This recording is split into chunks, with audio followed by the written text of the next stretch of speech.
Hello বন্ধুরা, আমি শুভ্রার রান্নাঘরে ভুরিভোজ চ্যানেলে আপনাদের স্বাগত জানাই। আজকে আমি ঠাকুরবাড়ি হেসেলের পাঁচফোড়ন রুইয়ের রেসিপি শেয়ার করব। খুবই সামান্য উপকরণ দিয়ে তৈরি এই রেসিপিটা স্বাদে গন্ধের অতুলনীয়। যদি কখনও কেউ এই রেসিপিটা বাড়িতে বানিয়ে না থাকেন তবে অবশ্যই একবার বানিয়ে দেখবেন, ভীষণ ভালো লাগে। চলুন তবে রেসিপিটা ঝটপট দেখে নেওয়া যাক।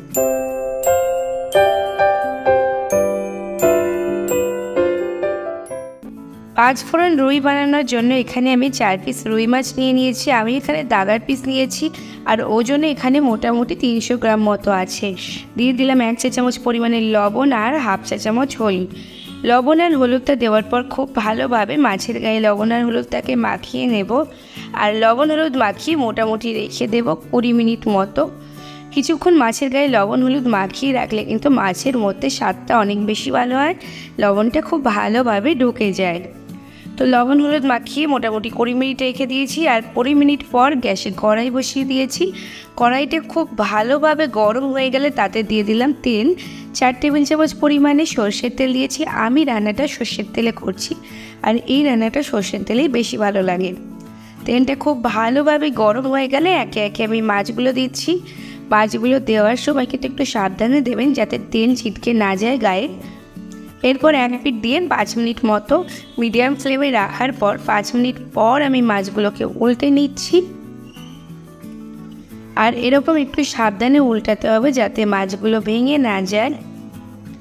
এক পিঠ উল্টে দেওয়ার পর আরও মিডিয়াম ফ্লেমে রেখে 4 মিনিট মতো ভেজে নেব।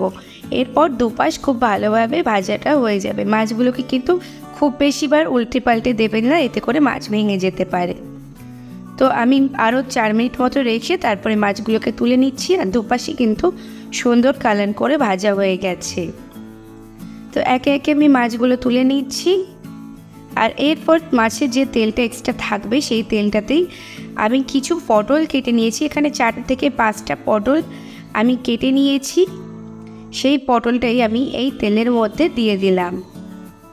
আর পটলগুলো আমি একটু খোসা রেখে রেখে কেটেছি আর 2 টুকরো করে কেটেছি।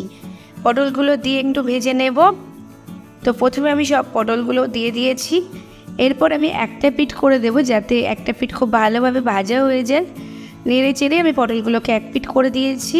আর একটা পিঠ খুব ভালোভাবে ভাজা হয়ে গেলে 3 থেকে 4 মিনিট হাই ফ্লেমে ভাজলেই কিন্তু পটলের এক পিঠ ভাজা হয়ে যাবে। তারপর আমি উল্টো পিঠটা ভেজে নেব 3 থেকে 4 মিনিট মতো। পটল ভাজার সময় হাই ফ্লেমেই ভাজবেন, নাহলে কিন্তু পটল ভাজতে বেশ খানিকটা সময় লেগে যাবে।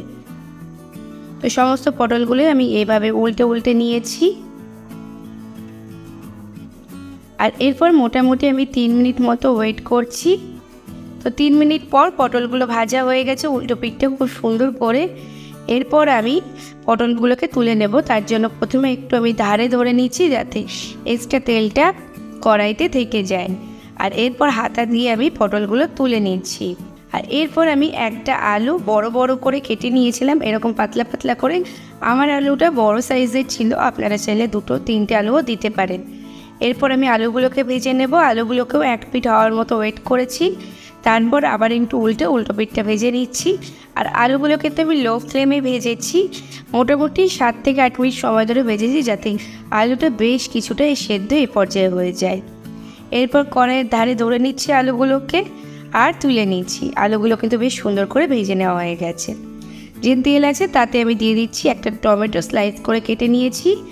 1 চা চামচ দিয়ে দিলাম জিরে গুঁড়ো, আর 1 চা চামচ ধনে গুঁড়ো, 1 চা চামচ লবণ আর হাফ চা চামচ হলুদ, 1 চা চামচ দিয়েছি লাল লঙ্কার গুঁড়ো। এখানে আমি 1 চা চামচ আদা বাটা দিয়েছিলাম, যেটা আমি স্কিপ করে গেছি। আপনারা অবশ্যই আদা বাটাটা দিয়ে দেবেন। কিছুটা পরিমাণে জল দিয়ে দিয়েছি যাতে শুকনো মশলাগুলো পুড়ে না যায়। দিয়ে খুব ভালোভাবে কষিয়ে নেব।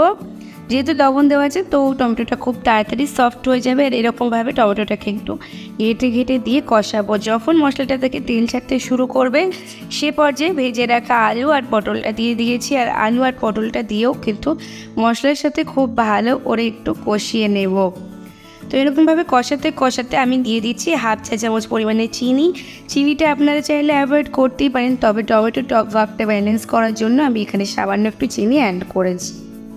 এরপর আবারও একটু কষিয়ে নিয়েছি। আর মশলাটা যখন খুব ভালোভাবে কষানো হয়ে যাবে ঠিক এরকমভাবে সবজির গায়ে কোট করে যাবে তখন দিয়ে দিলাম পরিমাণ মতো জল। এখানে আমি 1.5 কাপ পরিমাণে জল অ্যাড করেছি আর জলটা দিয়ে খুব ভালোভাবে নেড়ে চেড়ে সমস্ত কিছু মিশিয়ে নিয়েছি আর ফুটে ওঠা পর্যন্ত ওয়েট করছি। সমস্ত কিছু ফুটতে শুরু করলে দিয়ে দিলাম মাছগুলো ভেজে রাখা, আর মাছগুলো দিয়ে হালকা হাতে একটু নেড়ে চেড়ে দিয়ে আমি ঢাকা চাপা দিয়ে দিচ্ছি। 8 মিনিট মতো ঢাকা চাপা দিয়ে রান্না করে নিচ্ছি, আর 8 মিনিট পর ঢাকনাটা খুলে নিলাম। সমস্ত কিছু একটু নেড়ে চেড়ে মিশিয়ে নিচ্ছি, আর এই পর্যায়ে গ্যাসের ফ্লেমটা একদম লোতে করে দিয়ে আমি পাশের গ্যাসে একটা কড়াই বসিয়ে দিয়েছি। তাতে দিয়ে দিলাম 2 চা চামচ পরিমাণে সর্ষের তেল, আর তেলটা ভালোভাবে গরম হয়ে গেলে দিয়ে দিচ্ছি 1.5 চা চামচ পাঁচফোড়ন। যেহেতু পাঁচফোড়ন রই তাই পাঁচফোড়নটা কিন্তু একটু বেশিই লাগবে। আর একটা তেজপাতা দিয়ে দিলাম, আর একটু পাঁচফোড়নটা থেকে সুন্দর গন্ধ হওয়া পর্যন্ত নেড়ে ছেড়ে মিশিয়ে নিচ্ছি মোটামুটি 1 থেকে 1.5 মিনিট মতো। যখন ফোড়নটা থেকে সুন্দর গন্ধ ছাড়বে তখন এটাকে মাছের মধ্যে আমি দিয়ে দিচ্ছি। আর এই পাঁচফোড়নটা কিন্তু শেষে অ্যাড করায় এর মধ্যে একটা অসাধারণ গন্ধ আসে পাঁচফোড়নের, যার জন্য এই রেসিপিটা দুর্দান্ত লাগে অন্য সমস্ত রুই মাছের রেসিপি থেকে। এটা সম্পূর্ণ আলাদা লাগে, ভীষণ ভালো লাগে ঠাকুরবাড়ির হেসেলের এই রেসিপিটা। যদি কখনো না খেয়ে থাকেন অবশ্যই একবার ট্রাই করে দেখবেন। তো তারপর পাঁচফোড়নটাকে ভালোভাবে নেড়ে চেড়ে মিশিয়ে নিচ্ছি। গ্যাসের ফ্লেমটা হাইতে দিয়ে 2 মিনিট মতো ফুটিয়ে নিয়েছি। কয়েকটা কাঁচা লঙ্কা দিয়ে দিলাম, এটা গন্ধের জন্য দিচ্ছি তাই আমি আস্ত দিয়েছি, আপনারা চাইলে একটু চিড়েও দিতে পারেন। কাঁচা লঙ্কা দিয়েও একটু 2 মিনিট মতো রান্না করে দিয়েছি লো ফ্লেমে। এরপর গ্যাসের ফ্লেমটা অফ করে দিয়ে ঢাকা চাপা দিয়ে 5 মিনিট স্ট্যান্ডিং টাইম দিয়ে গরম গরম ভাতের সাথে সার্ভ করুন ঠাকুরবাড়ির হেসেলের রেসিপি পাঁচফোড়ন রুই।